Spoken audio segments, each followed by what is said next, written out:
Hello guys, welcome back to Genius Education Point channel. तो देखिए, मैं हूं राम निवास और आज की क्लास में हम देखने वाले हैं बंगाल के गवर्नर और गवर्नर जनरल, जो कि एक मोस्ट इम्पोर्टेंट चैप्टर है हमारे एग्जाम पॉइंट ऑफ व्यू से।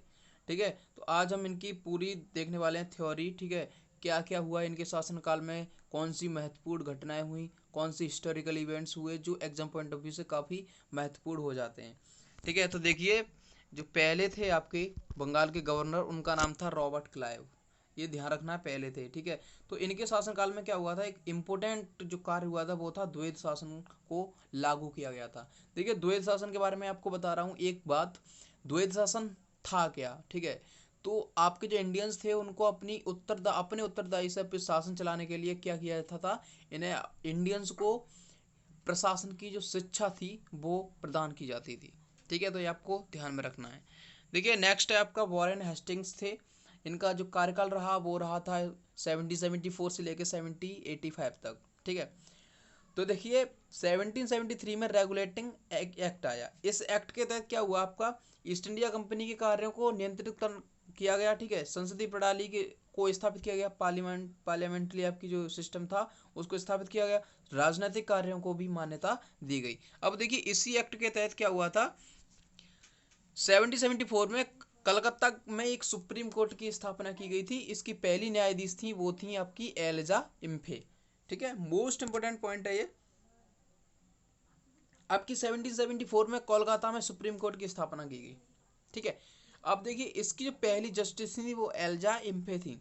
अब देखिए, नेक्स्ट पॉइंट क्या कह रहा है, सर विलियम जॉन्स ने एशियाटिक सोसाइटी ऑफ बंगाल की क्या स्थापना की थी। ये ध्यान रखना, विलियम जॉन्स ने किसकी स्थापना की थी, एशियाटिक सोसाइटी ऑफ बंगाल की। ठीक है, अब देखिए, एक समाचार पत्र था जो भारत का पहला समाचार पत्र माना जाता है, वो द बंगाल गजट। ठीक है, द बंगाल गजट का क्या पब्लिकेशन जो आया, इसे प्रकाशित किया गया, इसे पब्लिश्ड किया गया। अब देखिए, पिट्स इंडिया एक्ट आया। ये कब आया था, 1784 में पिट्स इंडिया एक्ट आया। इसके तहत क्या हुआ, नियंत्रण बोर्ड की स्थापना की गई। ठीक है, किसकी, आपकी कंट्रोल बोर्ड की स्थापना की गई। अब देखिए, नेक्स्ट पॉइंट क्या है आपका, ये इंग्लैंड चले गए। ब्रिटिश पार्लियामेंट में क्या महाभियोग लगाया गया। आपके जो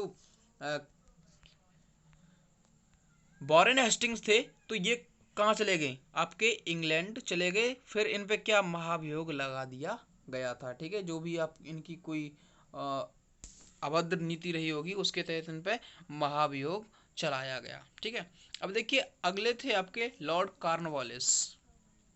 ठीक है, तो एग्जाम पॉइंट ऑफ व्यू से ये भी एक सही महत्वपूर्ण भूमिका निभाते हैं।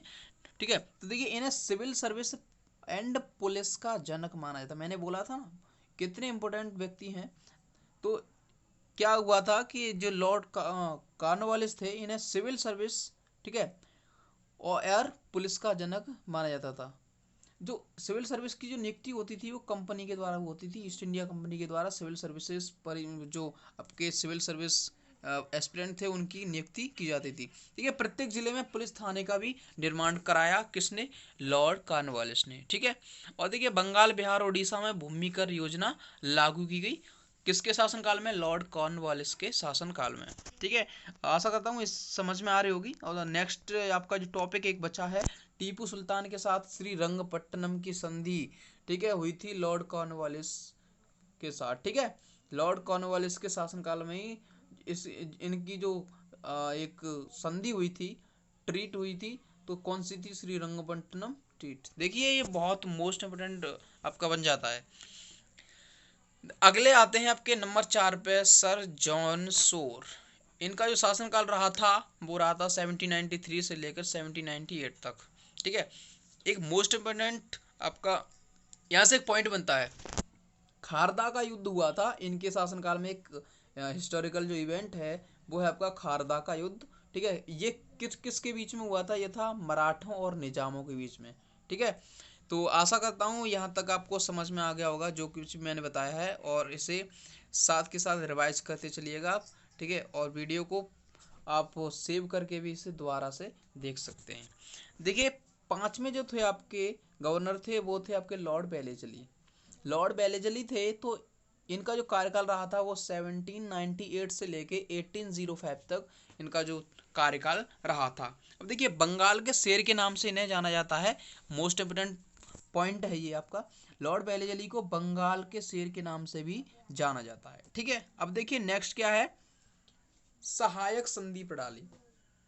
ठीक है, सहायक संधि प्रणाली, इसका उद्देश्य क्या था, ब्रिटिश राज्य का विस्तार करना इसका मुख्य उद्देश्य था सहायक संधि प्रणाली का। ठीक है, और सबसे पहले हैदराबाद के शासक ने इसे स्वीकार किया था। ठीक है, सहायक संधि जो प्रणाली थी सबसे पहले हैदराबाद के शासक ने इसे स्वीकार किया था। अब देखिए आपके जो लॉर्ड वेलेस्ली हैं एग्जाम पॉइंट ऑफ व्यू से इतनी महत्वपूर्ण भूमिका निभाते हैं। देखिए आपको यहाँ पे बहुत ही अच्छे अच्छे क्वेश्चन यहाँ से मिलेंगे। देखिए वसीन की संधि अक्सर कर पूछी जाती है, तो आपकी वसीन की संधि इन्हीं के कार्यकाल में हुई थी, और किस किस के बीच में हुई थी, आपकी मराठा पेशवा बाजीराव और अंग्रेजों के बीच में। ठीक है, ये आपकी वसीन की संधि हुई थी। अब देखिए चौथा एंग्लो मैसूर जो युद्ध हुआ था अंग्रेजों हैदर अली और टीपू सुल्तान के बीच में।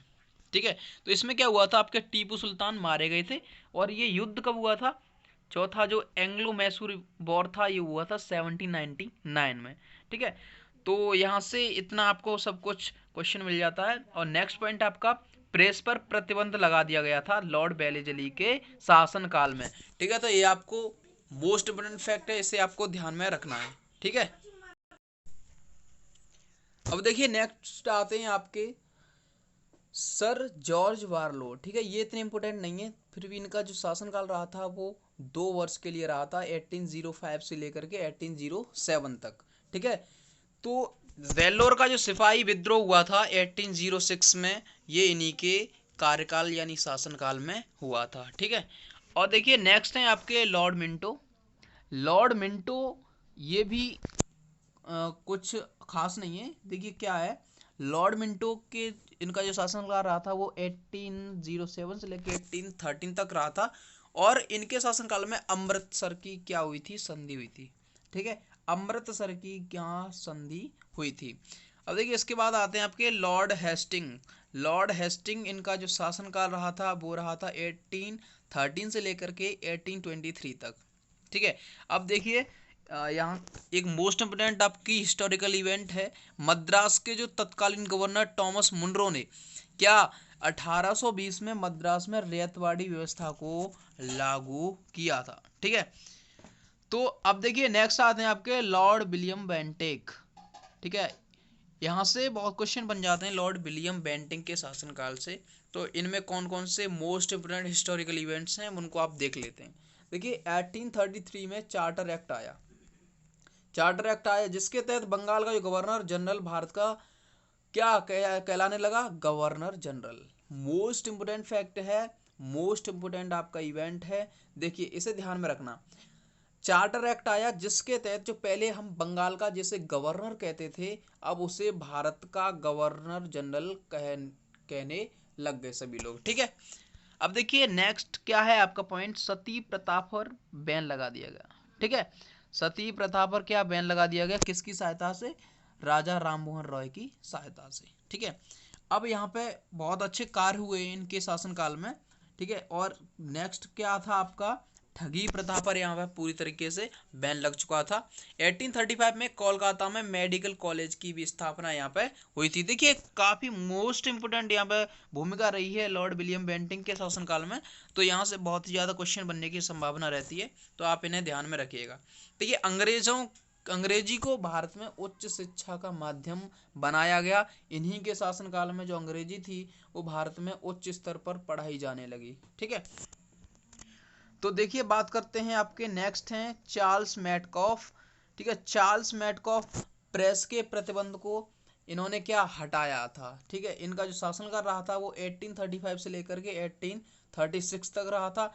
वो जो प्रेस का जो प्रतिबंध था उसको इन्होंने चार्ल्स मैटकॉफ ने हटा दिया था। ये मोस्ट इंपोर्टेंट है और कई बार एग्जाम में पूछा गया है। ठीक है, देखिए यहाँ पे जो मैंने यहाँ पे आपका मटेरियल लिया है, कंटेंट लिया है, वो एग्जाम हर एक एग्जाम पॉइंट ऑफ व्यू से या मैंने कनेक्ट किया है, और आप देख लेना इनमें से हद से ज़्यादा क्वेश्चन एग्जाम में पूछे गए हैं। ठीक है, और नेक्स्ट आते हैं आपके एलन बरो। तो एलन बरो जो है 1842 से लेकर के 1844 तक इनका शासनकाल रहा था। अब इनके शासनकाल में क्या हुआ, दास प्रथा का पूरी तरीके से अंत हो चुका था, ठीक है।